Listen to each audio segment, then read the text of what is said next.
নমস্কার বন্ধুরা, আমি অনির্বাণ। আমি আবার এসে গেছি আপনাদের মাঝে আমার ব্লগ কলকাতা কমেন্টেটরকে নিয়ে। আগের ভিডিওতে আমরা যেমন বলেছি, আমরা আজ নাগের বাজারে তার আত্মার খোঁজে বেরোবো, কিন্তু আত্মার খোঁজ কি আর এতই সহজ? তার জন্যে চাই অনেক সাধনা, অনেক অধ্যাবসায়। এই নাগের বাজারে লাখো মানুষের লাখো স্বপ্ন নিয়ে বাস, লাখো গল্প নিয়ে তৈরি এই নাগের বাজার। তারই মধ্যে অনেকে এসেছেন বিহার থেকে, অনেকে পশ্চিমবঙ্গের অন্য কোনো জায়গা থেকে এসে নাগের বাজারে তাদের বসতি স্থাপন করেছেন। সেই সকল নাগের বাজার বাসীর প্রতি আমার শ্রদ্ধা জানিয়েও বলছি, গল্প বলা সবার একটা ব্লগের পক্ষে সম্ভব নয়। তাই আজ আমরা এমন 2-3টি চরিত্রের খোঁজ দেব, যাদের দেখে আপনি নিশ্চয়ই নাগের বাজারে একটা ঝলক পাবেন। শুধু ঝলক নয়, তাদের দেখে হয়তো আপনারও মনে পড়ে যাবে কোনো কাকুর কথা, মনে পড়বে সে যেখানেই থাকুন না কেন আপনি, হয়তো কোনো দাদার কথা। তার মধ্যে আমরা যাদের দেখাবো আজ, একজনের ব্যাগের দোকান, একজনের চপ পেঁয়াজি লিট্টির দোকান। তাহলে দেখা যাক আজকে ভিডিওটা। যে মানুষদের কথা বলবো আপনাদের বলেছিলাম, তার মধ্যে একজন আমাদের ব্যাগ কাকু, মানে শ্যামল চৌধুরী কাকু। চলুন দেখায় ওনার ব্যাগের দোকান। এই যে দেখছেন কাকু ব্যাগ তৈরি করছেন। শ্যামল কাকু নমস্কার। নমস্কার। কেমন আছেন? ভালো আছি। আর ব্যবসা কেমন চলছে? ব্যবসা মোটামুটি ভালো চলছে। কাকু আপনার সাথে গল্প করতে এলাম আজকে। বলুন। কি করে এখানে ব্যাগের দোকান তৈরি, কি করে এখানে এলেন, সেই সমস্ত কথা শোনার জন্য। আমি এলাম হচ্ছে গ্রাম থেকে, আমাকে আমার দাদা নিয়ে এসছে 84 সালে। আমি ওখানে ব্যাগের কাজ শিখে আর শেখার পর 96 সালে নিজের কারখানা করি। দুটো মেশিন চালিয়ে কাজ করতাম, একজন লোক রেখেছিলাম। হ্যাঁ। তারপর সেই থেকে শুরু, কিন্তু ব্যবসার হাল চায় না আমাদের শেষ করে দেওয়ার কারণে আমাকে চিন্তা ভাবনা নিতে হলো, একটা রিটেল কাউন্টার করতে হবে। তাই আমি এইখানেতে এই রিটেল কাউন্টারটা করেছি এবং কিছু কিছু মাল সাপ্লাই দিই, যেসব দোকানগুলো একদমই দোকান, ভালো দোকান, এবং স্কুলেরও মাল তৈরি করে দিই।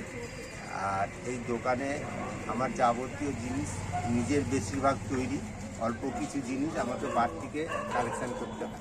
বেশিরভাগই তার মানে আপনি দোকানে বিক্রি করেন? আমি বেশিরভাগ এখন দোকানে বিক্রি করি, 3টে দোকানে মাল দিই, আর স্কুলের সাপ্লাইগুলো অর্ডার এবারে স্কুলের সাপ্লাইয়ের মালগুলো করি। তো আমাদের মতন যারা 2-4টে ব্যাগ কিনবে, তাদের জন্য আপনার থেকে নিলে একটু সস্তায় পড়বে? হ্যাঁ, নিশ্চয়ই সস্তা হবে, অন্যান্য দোকানের চাইতে অনেক কম হবে এবং জিনিস ভালো পাবে। হ্যাঁ। তো কাকু আপনার দোকানে ব্যাগের দাম কিরকম, কি একটা দুটো যদি দেখান? সব ব্যাগ শো দেওয়া আছে। হ্যাঁ। এগুলো 400, 450। আচ্ছা। বাচ্চাদের ব্যাগ 200, 250, 300। তো দোকানে এগুলো কিরকম দাম হতে পারে? এগুলো দোকানে আমার চাইতে মিনিমাম 100 থেকে 150 টাকা বেশি। মানে আপনার থেকে নিয়ে যায় দোকানে, তারা গিয়ে বিক্রি করে দোকানে? হ্যাঁ, 100-150 টাকা বেশি আছে। হ্যাঁ। তা এমনি জামা কাপড় নিয়ে যাওয়ার ব্যাগ ট্রলি আর লাগেজ ব্যাগ, আরও নানান রকম ধরনের ব্যাগ আছে। যেমন এইটা করেছিল চায়না, এই মডেলটা আমরা চায়নার মডেলটাকে আমরা সুন্দরভাবে পদ্ধতিতে করেছি, অনেক লাস্টিং, লংজিভিটি অনেক। হ্যাঁ। গল্প শুনছি আমরা, ব্যাগ দেখলেন। এবার কাকুকে জিজ্ঞেস করবো, কাকু বাড়িতে কে কে আছে আপনার? আমার বাড়ি, আমার মিসেস আছে, এক মেয়ে, 2 ছেলে। ছেলেরা পড়াশোনা করছে, মেয়েও হচ্ছে পড়াশোনারই মতো চলছে এখনো। হ্যাঁ, বড় ছেলে এই ফার্স্ট ইয়ার করছে, ছোট ছেলে 11-এ পড়ছে। তা এখন ব্যবসার পরিস্থিতি আপনারা নিশ্চয়ই জানেন, খুবই খারাপ। তার মধ্যে আমাকে রিপেয়ারিং জব সব করি, ট্রলির চেন থেকে করি, কিন্তু চাকা আরে পাল্টাই না। আর চেন বা সমস্ত ব্যাগ রিপেয়ারিং করি। যে কোনো ব্যাগ আমার কাছে, যে চেন রানার 1 নম্বর, কোনো কমা জিনিস করি না। যেহেতু আমার পাড়ার মধ্যে দোকান, আমার সেই রেটও খুব কম এবং জিনিসটা ভালো করি। আপনারা আসুন, এই সব ব্যাগ দেখে কিনুন, আশা করি খুবই ভালো হবে এবং আমারও একটু উপকৃত হব। তাহলে আপনারা কাকুর কাছে আসুন, কাকুর দোকান থেকে আপনারা ব্যাগ কিনুন, একদম নিজের হাতে তৈরি করা ব্যাগ।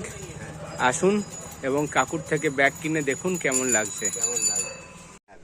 ব্যাগের লাইফ সেলাই ফ্রি দিই, যেইটা পাল্টায় সেইটুকু পয়সাটুকু লাগে, তাও আমার ব্যাগ আমি কম পয়সায় নিই। এই যে নাগের বাজারে অটো স্ট্যান্ড দেখছেন, অটো স্ট্যান্ড কাম বাস স্ট্যান্ড যেটা, এর ঠিক পাশেই আছে সঞ্জয়দার দোকান। এই সঞ্জয়দার দোকানও যদি না দেখায় না সেটাও অন্যায় হবে। এখানে পাওয়া যায় দারুণ লিট্টি। তো চলুন সঞ্জয়দার সাথে আলাপ করা যাক। সঞ্জয়দা নমস্কার। তো কি ভাজা হচ্ছে আজকে? লিট্টি ভাজা হচ্ছে। সঞ্জয়দা কবে থেকে এখানে লিট্টি ভাজছো? 35 বছর। তো কোথা থেকে, তোমার বাড়ি কোথায় ছিল, এখানে কিভাবে আসা? কামারডাঙ্গার উল্টো দিকে। অরিজিনাল বাড়ি ওখানেই? এখন অরিজিনাল বাড়ি সাদাকল। কোথায়? সাদাকল। সাদাকল। তো এখানে 35 বছর ধরে। বাড়ি থেকে কে আছে? মা আছে, ভাই আছে, বউ আছে। আর ব্যবসা কেমন চলছে? ব্যবসা ঠিক আছে, সব ঠিকঠাক? আর বলো, তোমার গল্প শুনি আরো।